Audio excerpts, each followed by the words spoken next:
Hello everyone, welcome back to my channel.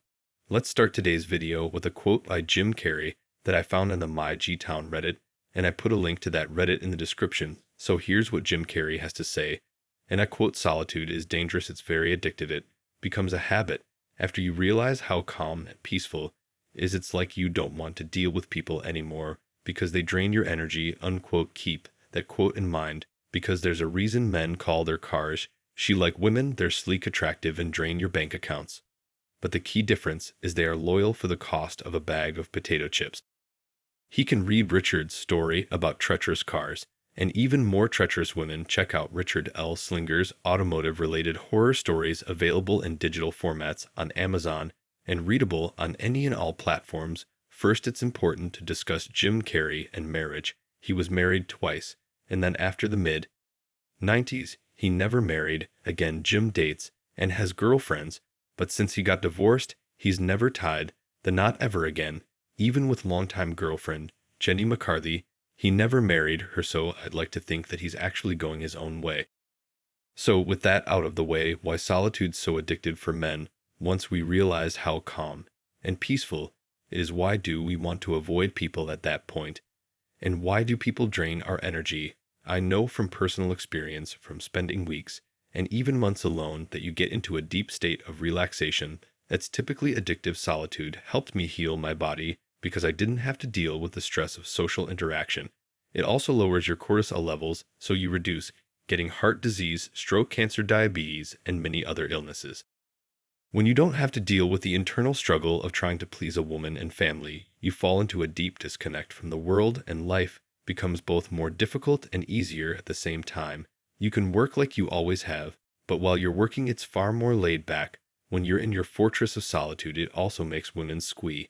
And most guys don't know why. The way I see things, women want men to accept that her nagging and being her emotional tampon are just the natural waters you're supposed to swim in. Then living in the constant conflict between a man and a woman is a perfectly normal state. For a woman, it is, because from my experience, they tend to enjoy it and it recharges their emotional batteries, but from the male perspective, it drains ours again. Maybe that's just me, but other guys have told me the exact same thing. First realized this after contemplating my vacation alone on a massive road trip. I initially thought it was the beautiful sights that I was exploring that made the experience awesome, but that wasn't the only thing. It wasn't the things that I was seeing that made me feel so good getting away, but it was the social isolation. The long drives for weeks at a time between places that actually put me in a deep state of relaxation. I wasn't on the internet and mentally distracted. I wasn't talking to anyone and desperately trying to read their body language and overtax my brain that way either. For men, being alone, if they can handle, is actually a great thing, but from my experience, women being alone just makes them more bitter and resentful, and they look for ways to take out that hostility on us men. Here's so much about the grass-eating herbivore men in Japan that decided to avoid dating culture and just play video games and spend time with themselves and no one else. We assume that this is just a state of mental illness, not wanting to communicate and be around other people. But in the past, human beings lived in rural areas, and we could have solitude whenever we want. If we walked in any direction for 5 to 10 minutes, we would usually find ourselves completely alone. But today, in a place like Japan, the density is so great that people don't really have much personal space. So maybe to compensate, guys over there lock themselves up in their tiny apartments because they don't want to see another human being. And as Jim Carrey mentioned, this becomes addictive. But in the distant past, women didn't want to be alone. They needed to be with men in groups of women for protection. Their instinct told them that this was rather important. Yet today, you can actually be in a crowded subway station and not be physically alone, but you also feel alone at the same time. So women today don't want men to be alone because such men aren't giving them attention, resources, and reassuring them that everything will be all right. The only time they actually do want you to be alone is when your ideas are dangerous to other men. Then they'll cut you off from your male friends and or co-workers, so you don't spread the disease of solitude to other dudes. I don't know if Jim Carrey sees being alone as a positive or negative thing, perhaps both, but he's a comic genius, and to come up with good material, you have to spend a lot of time alone writing and rewriting your sense so I don't see him as someone that doesn't like being alone. After all, he probably spends tons of time alone at the beginning of his career. I don't know about you guys, but for me, I overthink my interactions with other people. And that's typically which drains my energy if it's a woman I'm with, and thinking of everything is good for her, and if she's safe the same with kids if they're around it's like responsibility that eats away you and causes you anxiety, but Nietzsche made it so that men could take it on, and that women and children could rely on us, but now women are told that they are strong and independent. But at the same time, the anxiety that comes with that independence is so bad that 25 to 30% of females in our society are on some sort of mood-altering drugs. That doesn't even count the women that are alcoholics addicted to smokes and weed, then the number would be closer to 50%. I wonder how many of these women are taking such substances because of loneliness. Also, is it any wonder that men want to get married less and less these days and prefer to be alone? After all, you have women at work, always watching over your shoulder, you don't have any peace and quiet there, and you can't be yourself if you move in with the woman. It's the same thing taking public transit. Does the exact same thing with man spreading. After all, many people say that the only place they can relax and be themselves during the entire days in their car commuting to and from work. It seems that many guys would rather be stuck in bumper-to-bumper traffic than stuck at home with their wives. Men have up until recently had the internet, where we could be anonymous and listen to and do whatever we want. The same goes for video games and movies.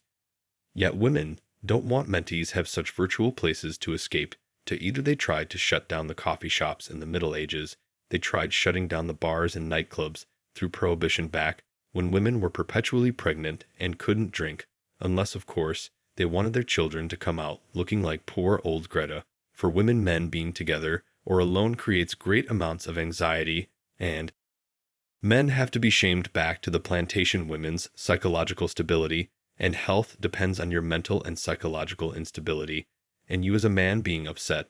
So the nastier and more upset Western women get living in our society, the more they'll take out their frustrations on us men. The men in turn will want less and less to do with them, and spend less time with women. Women will then subvert all the cultural institutions that men enjoy, and then try to set up a situation where men have no choice but to interact with women.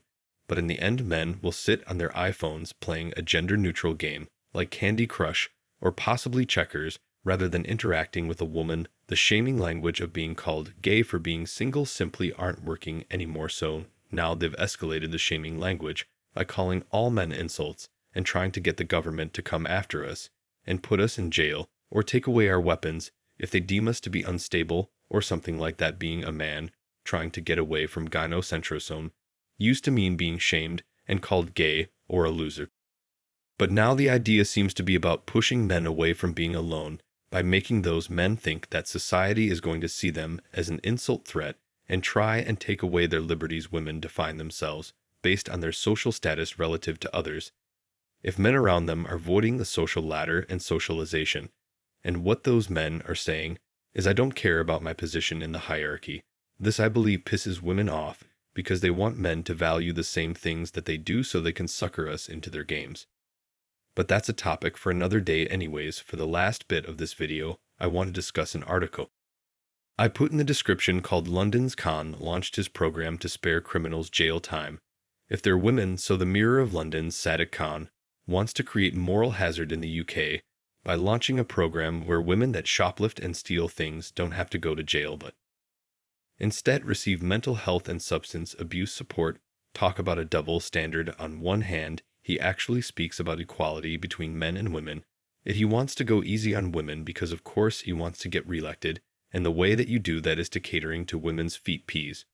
But why not help men with mental health services if they're actually shoplifting? When you create one justice system for men and another for women, what you're telling women is that if you get caught, the consequences will be a counseling session with a professional therapist, which amounts to a guy that's being put in the friend zone, a government decree, and paid to be there. Ironically, in London, the mayor's own office studies point to the fact that women are more likely to reoffended ards to shoplifting and other crimes than men armed. Yeah, I guess we need to give women a break. How does that make any sense? They break the law more, yet they need to be punished less. Wouldn't it make more sense to punish your worst offenders more and reward those people that commit the least amount of crimes? by giving them a break.